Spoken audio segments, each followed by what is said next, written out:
Wes, tak tinggal sedulu yo, sak riko tok. Oke? Ya. Yuk, Mil. Wes iki langsung. Ana suarane ya, apa iku?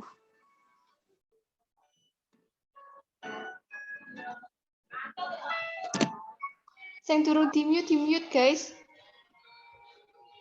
Yuk. Baik, assalamualaikum warahmatullahi wabarakatuh. Waalaikumsalam warahmatullahi wabarakatuh. Perkenalkan, nama saya Hidratul Mila, saya perwakilan dari kelompok 7, ingin mempresentasikan mengenai asuhan keperawatan hiperbilirubinemia. Dengan anggota kelompok, yang pertama yaitu Putri Novi Kristiani, yang kedua ada Sintani Alvina Wijayanti, yang ketiga ada Arnila Anggraini, yang keempat ada Sumadita Aprilia, yang kelima ada Hidratul Mila, dan yang terakhir yaitu Saadilah Triyudana.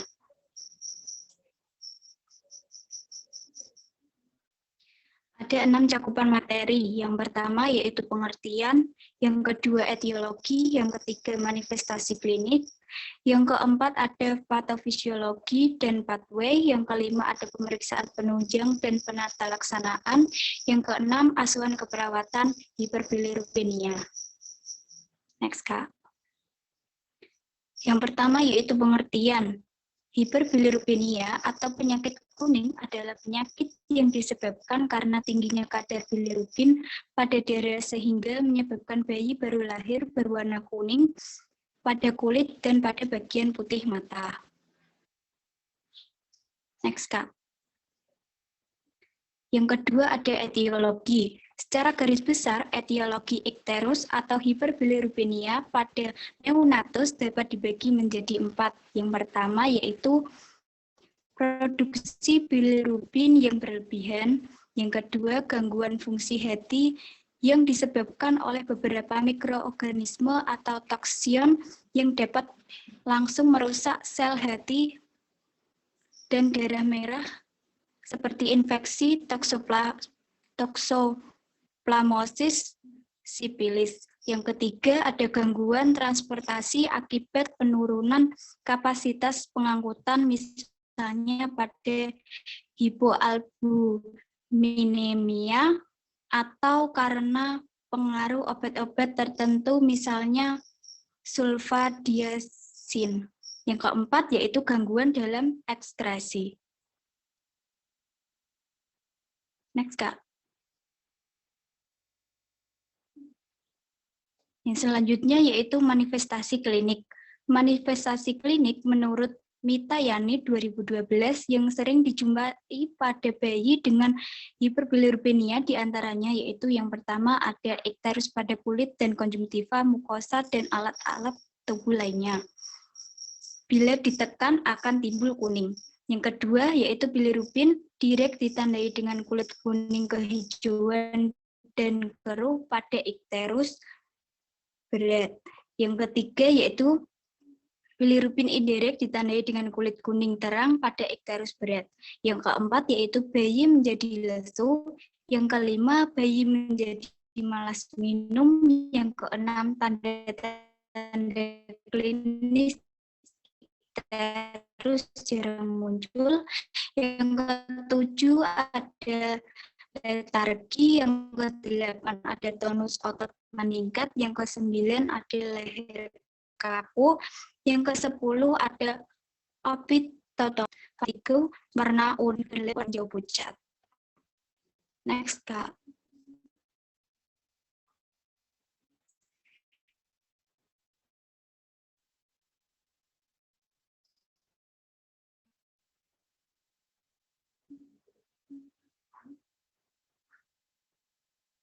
Bilirubin diproduksi dalam sistem retikuloendotelial sebagai produk akhir dari katabolisme heme dan terbentuk melalui reaksi oksidasi reduksi.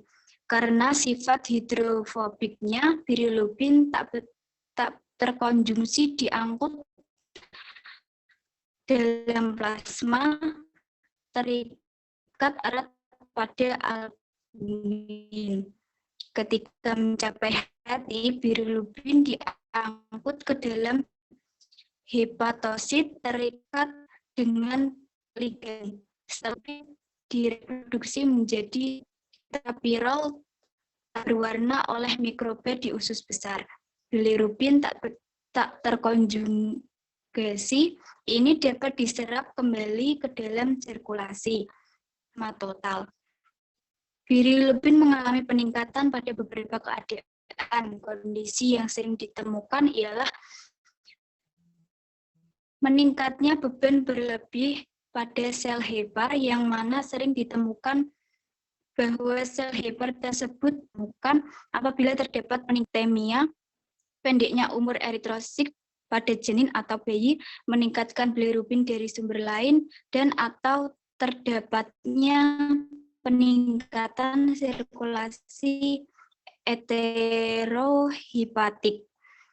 Bilirubin diproduksi sebagian besar 70-80% dari eritrosit yang telah atau tak terkonjugasi dibawa ke hepar dengan cara berikatan dengan albumin. Bilirubin direct atau terkonjugasi kemudian diekskretasikan melalui traktus gastrointestinal. Bayi memiliki usus yang belum sempurna karena belum terdapat bakteri pemecah, sehingga pemecahan bilirubin tidak berhasil dan menjadi bilirubin indirect yang kemudian ikut masuk dalam aliran darah, sehingga bilirubin terus bersirkulasi. Next, Kak.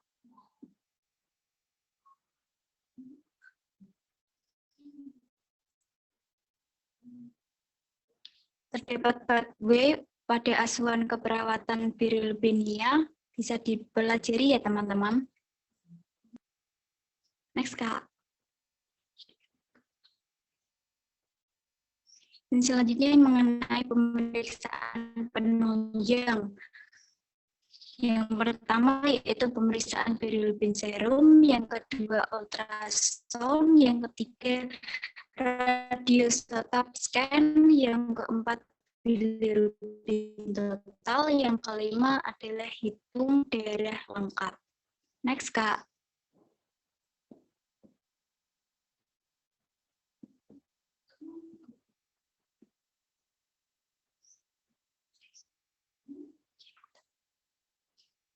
Penata laksanaan. Menurut Atika dan Jaya 2016, cara mengatasi hiperbilirubemia yaitu yang pertama, mempercepat proses konjugasi, misalnya pemberian fenobarbital. Fenobarbital dapat bekerja sebagai perangsang enzim sehingga konjugasi dapat dipercepat. Selanjutnya, memberikan substrat yang kurang untuk transportasi atau konjugasi. Contohnya ialah pemberian albumin untuk meningkatkan bilirubin bebas. Yang selanjutnya, melakukan alat-alat bantuan sendiri dapat menurunkan bilirubin dengan cepat. Walaupun demikian, fototerapi tidak dapat menggantikan transfusi tukar pada proses hemolisis berat. Fototerapi dapat digunakan untuk pra dan pasca transfusi tukar. Next, Kak.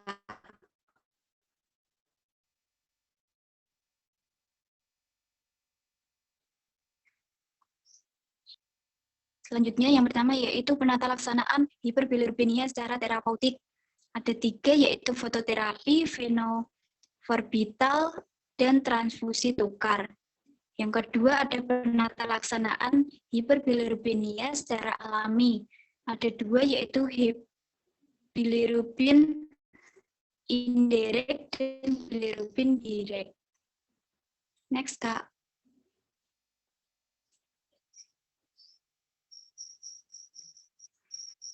Asuhan keperawatan. Yang pertama mengenai pengkajian ada 11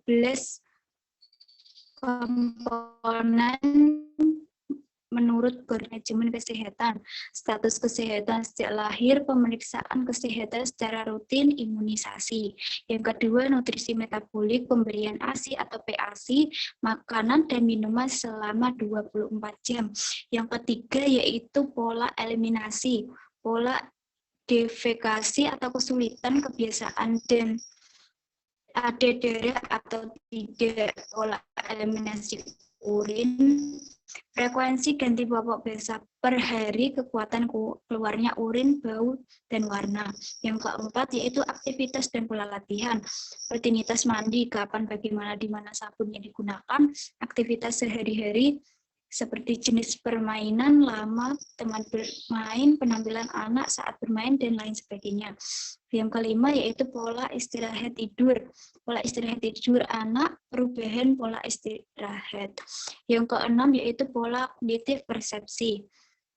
Responsif secara umum, anak, kemampuan anak, dan identifikasi kebutuhan, lapar, haus, nyeri, tidak nyaman. Yang ketujuh, persepsi diri, pola konsepsi diri, yaitu berupa status mood bayi atau anak atau iritabilitas, pemahaman anak terhadap identitas diri. Yang kedelapan, ada struktur keluarga, masalah atau stresor keluarga, ketergantungan anak dengan orang tua. Yang kesembilan yaitu seksualitas, mengenai perasaan sebagai laki-laki atau perempuan atau gender. Yang ke-10, coping, pola toleransi stres, yaitu mengenai pola penanganan masalah, keyakinan agama.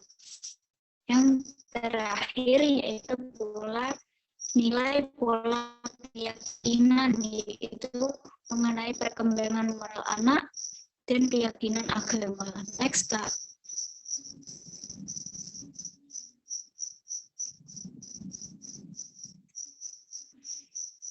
Selanjutnya yaitu mengenai diagnosa. Ada 4 diagnosa. Yang pertama, ketidakefektifan termoregulasi berhubungan dengan peningkatan suhu lingkungan dan tubuh akibat fototerapi.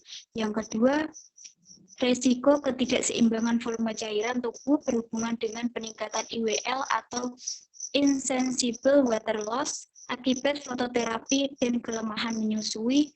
Yang ketiga, resiko injuri berhubungan dengan masuknya bilirubin dalam jaringan otak. Yang keempat, kerusakan integritas kulit berhubungan dengan jaundice atau radiasi. Next, Kak.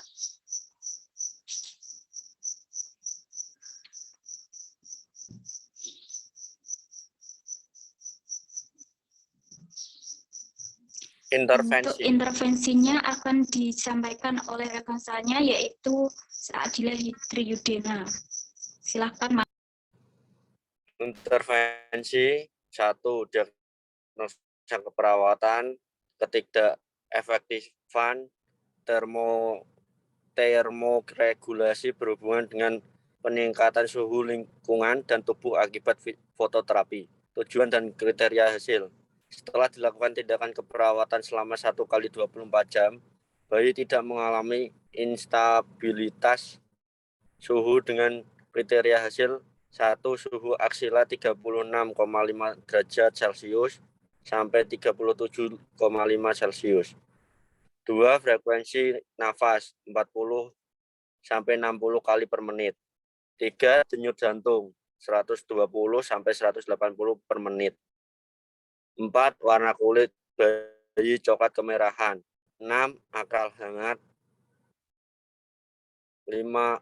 Akral hangat. 6. Pengisian kapiler kurang dari 3 detik. Intervensi keperawatan. Konservasi integritas struktural. 1.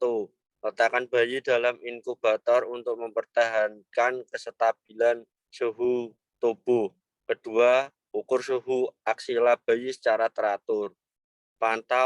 Ketiga, pantau tanda dan gejala terjadinya hipotermia seperti akral dingin, peningkatan denyut jantung, penurunan saturasi oksigen, pucat, dan pengisian kapiler lebih dari 3.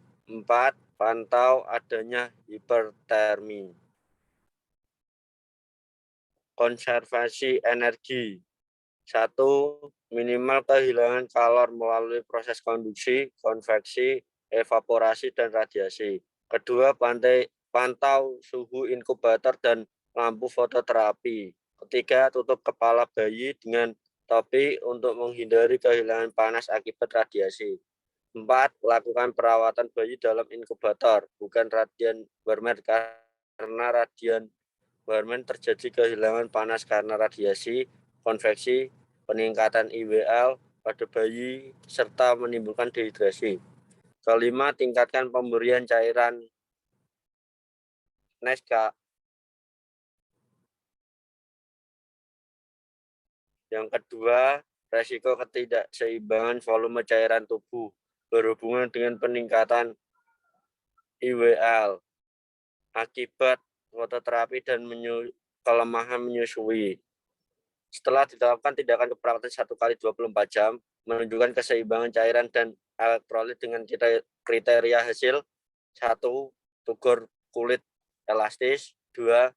Membran mukosa lembab, 3. Intake cairan normal, 4.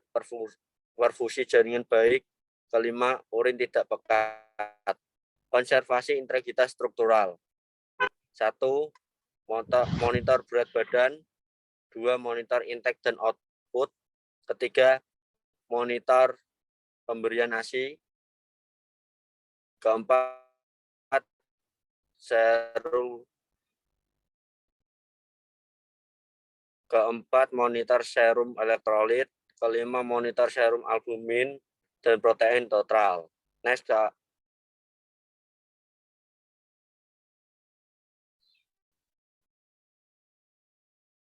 Yang ketiga, resiko injuri berhubungan dengan masuknya bilirubin dalam jaringan otak. Setelah dilakukan tindakan keperawatan selama 1x24 jam, bayi tidak memperlihatkan tanda peningkatan tekanan intrakranial atau pendarahan intraventikuler dengan kriteria hasil: 1. Suhu aksila 36,5 sampai 37,5 Celcius. Kedua, tidak kejang. Ketiga, bilirubin normal kurang dari 8 mg per desiliter. Keempat, tidak ikterus, kulit merah normal. 5. Toleransi minum baik. Konservasi integritas struktural: 1. Kaji kulit akan adanya tanda-tanda ikterik yang menandai peningkatan bilirubin. Kedua, pantau kadar bilirubin total, direct dan indirect. Ketiga, lakukan penutupan mata pada bayi. Keempat, kaji status umum bayi, hipoksia, hipotermia, hipoglikemia, dan asidosis metabolik untuk meningkatkan resiko kerusakan otak karena hiperbilirubinemia. Kelima, tempatkan bayi di bawah sinar dengan antara lampu dengan bayi 35-40 cm. Konservasi energi: 1. Kolaborasi dengan dokter pemberian terapi sinar blue green. 2. Pastikan masukkan cairan adekuat untuk mencegah dehidrasi. 3. Monitor pemberian ASI. 4. Berikan makanan awal untuk meningkatkan ekspresi birulin dalam fase konservasi integritas sosial dan personal. Next, Kak. Yang keempat, kerusakan integritas kulit berhubungan dengan jaundice atau radiasi. Setelah dilakukan tindakan keperawatan selama 1x24 jam, diharapkan integritas kulit kembali baik atau normal dengan kriteria hasil: 1. Integritas kulit yang baik bisa diperlihatkan. 2. Tidak ada luka atau lesi pada kulit. 3. Perfusi jaringan baik. 4. Menunjukkan pemahaman dalam proses perbaikan kulit dan mencegah terjadinya cedera berulang. 5. Mampu melindungi kulit dan mempertahankan kelembapan kulit dalam dan perawatan alami. Pressure management: 1. Anjurkan pasien untuk menggunakan pakaian yang longgar, dari kerutan pada tempat tidur. 3. Jaga kebersihan kulit agar tetap bersih dan kering. 4. Mobilisasi pasien setiap 2 jam sekali. 5. Monitor kulit akan adanya kemerahan. Next, Kak. Terima kasih. Oke, baik, terima kasih. Setelah penyampaian tersebut, apakah teman-teman ada yang ingin ditanyakan mengenai asuhan keperawatan hiperbilirubinemia? Izin bertanya, Kak, apakah suara saya sudah jelas? Baik, Mbak Sukmadita sudah jelas suaranya. Baik, jadi yang akan saya tanyakan adalah apakah akibat apabila bayi kuning itu tidak segera mendapatkan perawatan secara benar? Bagaimana Mbak Mila, apakah sudah jelas? Baik, sudah jelas, Kak. Ya, Langsung saya jawab iya Kak. atau gimana? Mungkin Mas Adil saja yang bisa menjawab ya. Apakah Mas Adil sudah siap untuk menjawab pertanyaan dari Mbak Sukmadita? Ya, saya siap. Saya akan Ya, menjawab silakan pertanyaan dijawab, Mas.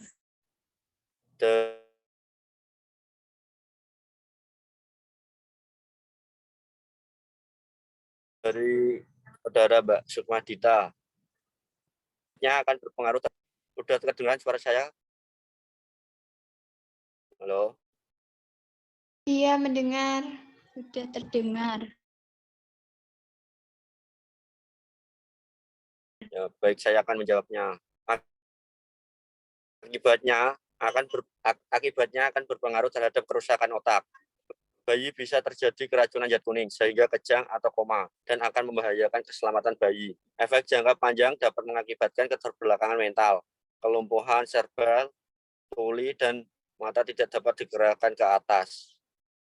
Apakah Mbak Sukmadita bisa menerima jawab dari saya? Ya, bisa menerima. Terima Halo, kasih Mas Mbak Adila. Sukma? Ya, sama-sama. Baik, terima kasih presentasi pada siang hari semoga bermanfaat.